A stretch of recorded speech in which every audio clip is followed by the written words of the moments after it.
We're by Pasadena. I will hold this very close.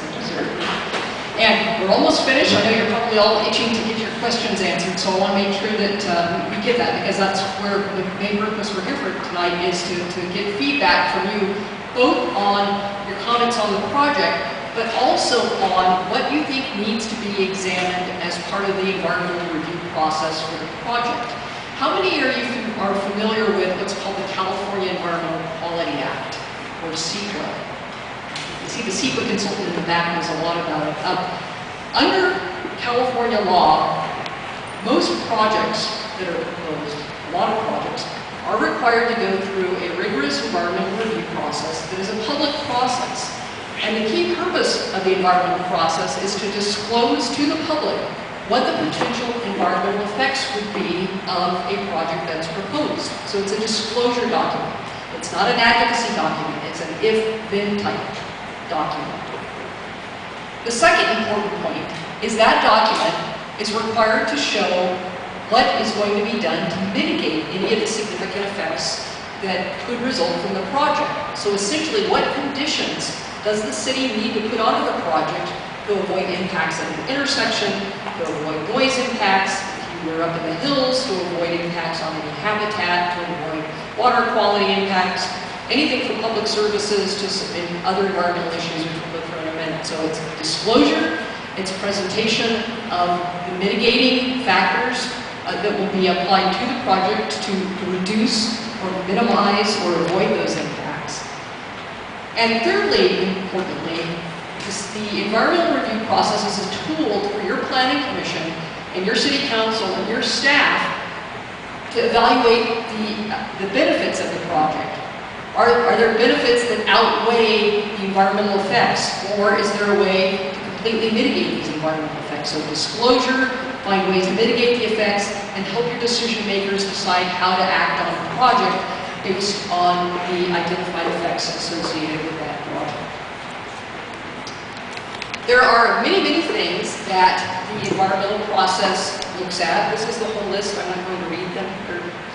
They're for you to review, and I wanted to show this to you because I want you to have a comfort level that the environmental review is going to be thorough and it's going to address all of these things, anything from the aesthetics, how does this building look from adjacent properties, how does it look from Sierra Madre Boulevard, does it fit in, to air quality, what are the effects associated with truck traffic and automobile trips to and from the site, or any other air emissions that might result from operation of the project.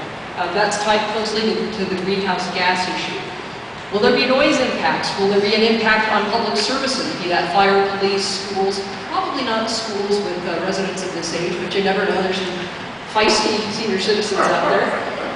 Transportation traffic impacts. I think that's an issue that certainly folks, that seems to be in a lot of projects that I've worked on, something that rises to a very high level as people always think that there's going to be traffic impacts. And so those will be looked at. We have a traffic engineer who's going to be looking at both traffic impacts as well as parking impacts and assessing whether or not the 43 spaces that are proposed as part of this project will be adequate to meet the needs of visitors, employees, service folks, and folks who will live at this facility. And then lastly, utilities and services. Are the sewer lines, are the water lines, are the electrical and gas lines adequate to serve a project of this size as they exist today? So these are all the things that the environmental review is going to be looking at. What will the public have a chance to do as part of this? You will have a chance to comment on the initial study that we produced as part of this project. For those of you who are a little bit familiar with the environmental review process, or CEQA, you might have heard the term before, environmental impact report. That's kind of the top level type of environmental review you do. It's a tiered process. And so what we're going to be doing for this project is we're going to be doing technical studies. I mentioned traffic. We're going to be doing noise studies. We're going to be doing some other studies. And we're going to be analyzing those in something called a draft initial study. When we get to that analysis stage, we're going to come to a point where we can say, we can put conditions on the project to avoid all of those impacts. And therefore, what we are going to be doing is recommending that the council adopt something called a negative declaration or a mitigating negative declaration. Mitigating meaning that there will be mitigation measures or conditions placed on the project to avoid or reduce those effects. So if those can all be dealt with adequately, we'll have this mitigated negative declaration that follows from the initial study. That sets forth a 20-day public review and comment period. So that's the opportunity for all of you, and whoever else wants to look at it, to read it, submit formal comments in writing, and then those need to be responded to, and you go through the public hearing process. This is what we anticipate the process is going to be, but we can't prejudge it. You could reach a point where there could be impacts that can't be mitigated, or the project can't be redesigned to deal with those effectively, and that's when it kicks over to the environmental impact report, which is a more lengthy document and has a longer public review period. But again, based on our initial assessment, we have done some initial assessment of the project. We think that we may get to the point where all of the impacts can be mitigated, but I'm not prejudging it at this point. That's what the public process is all about.